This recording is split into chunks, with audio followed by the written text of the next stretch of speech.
গত পর্বে আমরা বাটন পর্যন্ত ছিলাম। এরপরে যে এলিমেন্ট আছে ডিভাইডার এবং এরপরে স্পেসার। ডিভাইডারের কাজ হচ্ছে দুইটা এলিমেন্টের মধ্যে ডিভাইড তৈরি করা। ফর এক্সাম্পল, এখানে একটি সেকশন আছে এবং তার ওপরে এখানে আরেকটি সেকশন, বা ধরেন একই সেকশনের ভেতর আমি যদি কোনো দুইটা এলিমেন্টের মাঝে ডিভাইড সৃষ্টি করতে চাই, দেন আপনি এই ডিভাইডার ব্যবহার করতে পারেন।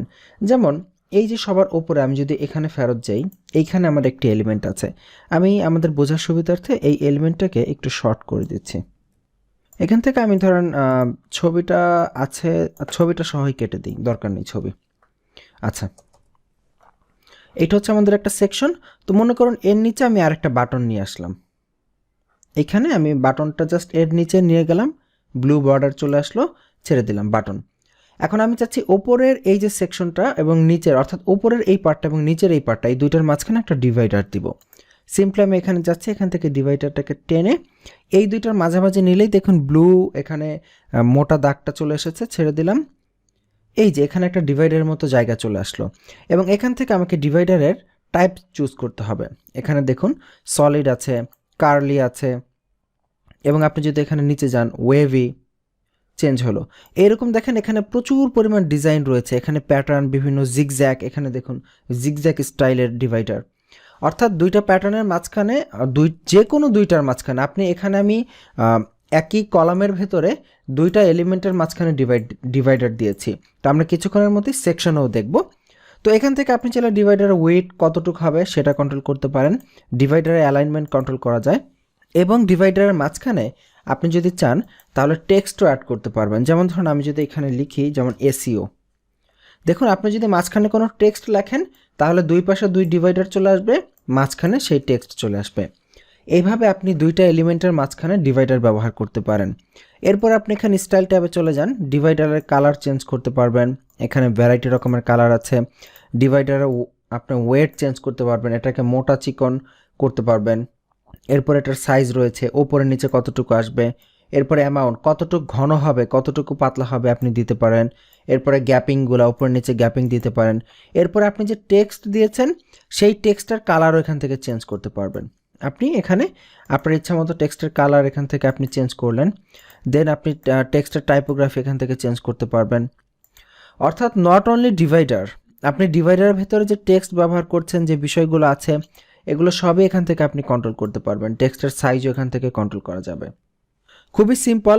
এরপরে এটার পজিশন, আপনি চাইলে এই যে লেখাটা, যেই লেখাটা আপনি মাঝখানে দিচ্ছেন সেটাকে এখান থেকে ডানে নিতে পারবেন, মাঝখানে রাখতে পারবেন, বা বাম পাশে রাখতে পারবেন আপনার ইচ্ছা মতো। এরপর স্পেসিং, এটার পরে কতটুকু গ্যাপ থাকবে সেটাও কন্ট্রোল করা যাবে। তো আই হোপ আপনি কিছুটা ধারণা পাচ্ছেন যে ডিভাইডার কি। তো এইটা গেল, আমরা প্রথমে দেখলাম যে দুইটা একই কলামের মধ্যে দুইটা এলিমেন্টের মধ্যে কিভাবে ডিভাইডার দিতে হয়। এবার আমরা সেকশনে দেখি। মনে করুন এই যে ইমেজ, এখানে আমরা যে ভিডিও দিয়েছিলাম এইটা একটা সেকশন, এবং এরপরে এই যে ছোট্ট বাটন এইটা একটা সেকশন। এই দুইটার মাঝখানে আমি যদি একটা ডিভাইডার দেই, এখানে আমি নতুন আমি ফাঁকা একটা কলাম নিয়ে নিচ্ছি এবং ফাঁকা একটা সেকশন। তো এখানে আমি প্লাসে ক্লিক করছি, এখান থেকে একটি ডিভাইডার আমি এখানে টেনে জাস্ট এখানে মাঝখানে নিয়ে ছেড়ে দিচ্ছি। ব্ল্যাক কালারের ডিভাইডার এসেছে। এবার আমরা এখান থেকে ডিজাইন দিই। ধরেন এখানে বিভিন্ন টাইপের ডিজাইন আছে, ডট, ফির ট্রি, হাফ রাউন্ড। আমি যদি এখানে ফির ট্রি দেই, দেখুন গাছের মতো আইকন চলে এসেছে, এবং এখানে আপনি দেখেন অনেক ধরনের ডিজাইন আছে। আপনি এখান থেকে যেটা ইচ্ছা আপনি এখান থেকে চুজ করতে পারেন। আমি এখানে স্কোয়ার শেপ ডিজাইনার দিলাম, একটু স্কোয়ারের মতো কোনা কোনা কোনা কোনা করে যাবে, এই যে দেখুন। এবং এর ভেতর আপনি এটার উইড, এখান থেকে কতটুকু উইড হবে, কত পার্সেন্ট সেটা চুজ করলেন। অ্যালাইনমেন্ট সেন্টার রাখলেন। এটার ভেতরে আপনি চাইলে টেক্সট দিতে পারেন বা চাইলে কোনো আইকনও দিতে পারেন। দেখুন এখানে আপনি চাইলে আপনার যে মিডিয়া লাইব্রেরি সেখান থেকে বিভিন্ন ধরনের আইকন রয়েছে, আপনি আপনার ইচ্ছা মতো আইকন দিতে পারেন। যদি এখানে আপনি আইকন ব্যবহার করেন তাহলে স্টাইল ট্যাবের মধ্যে এই আইকনের এডিটিং অপশন পাবেন। আবার যদি আপনি এখানে টেক্সট ব্যবহার করেন তাহলে স্টাইল ট্যাবের মধ্যে টেক্সট এডিটিং অপশন পাবেন। অর্থাৎ যেভাবে আপনি ইউজ করবেন সেভাবে আসবে। এখানে আমরা ধরেন এখানে আমরা দিতে পারি আইটি বাড়ি দিলাম, দিয়ে এবার আমরা এখানে স্টাইলে চলে যাই। এটার কালারকে ধরেন আমরা এখানে চেঞ্জ করে ব্লু কালার দিলাম, এটার ওয়েটটাকে একটু বাড়ালাম, এটার সাইজটাকে একটু ইনক্রিজ করলাম, এটার অ্যামাউন্টটাকে আমরা একটু কমিয়ে ঘন করতে পারি বা এরকম, গ্যাপিংটাকে একটু রাখলাম। এখানে টেক্সটের কালার, আমরা টেক্সটের যে কালার রয়েছে সেটাকে আমরা এরকম ব্লু কালার দিয়ে দিলাম। টেক্সটের এখান থেকে আমরা টাইপোগ্রাফি চেঞ্জ করতে পারি, এটার সাইজকে একটু ইনক্রিজ করলাম, এটার ওয়েটটাকে আমরা বোল্ড করতে পারি, একটু বোল্ড করে দিলাম। এইভাবে আপনি আপনার পছন্দ মতো আপনি এটা করতে পারেন। অর্থাৎ ডিভাইডারের মেইন উদ্দেশ্য হচ্ছে আপনি দুইটা সেকশন বা দুইটা এলিমেন্ট তার মাঝখানে আপনি একটা ডিভাইডার ক্রিয়েট করবেন। আপনি চাইলে ডিভাইডারের মধ্যে লেখাও দিতে পারেন।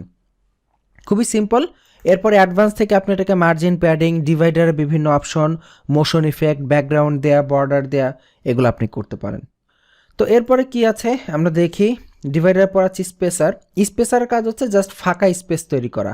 যেমন আমি যদি এখানে আরেকটা সেকশন নেই, এখানে আমি যদি এখানে ধরেন স্পেসারটা ছেড়ে দিই, একদম ফাঁকা একটা গ্যাপ তৈরি হয়েছে। আপনি এখান থেকে এটাকে বড় ছোট করে দুইটা এলিমেন্টের মাঝখানে বা দুইটা সেকশনের মাঝখানে গ্যাপ দিতে পারেন। এটার জন্য হচ্ছে স্পেসার। তো স্পেসারকেও আপনি এরকম মার্জিন, প্যাডিং, মোশন ইফেক্ট ইত্যাদি দিতে পারবেন। তো অ্যাকচুয়ালি স্পেসার তো হচ্ছে একেবারে ফাঁকা, এখানে কিছুই নাই। তো এখানে আসলে মার্জিন, প্যাডিং এগুলো আসলে দেওয়ার তেমন কোনো মানে কি বলে যে কার্যকারিতা নেই।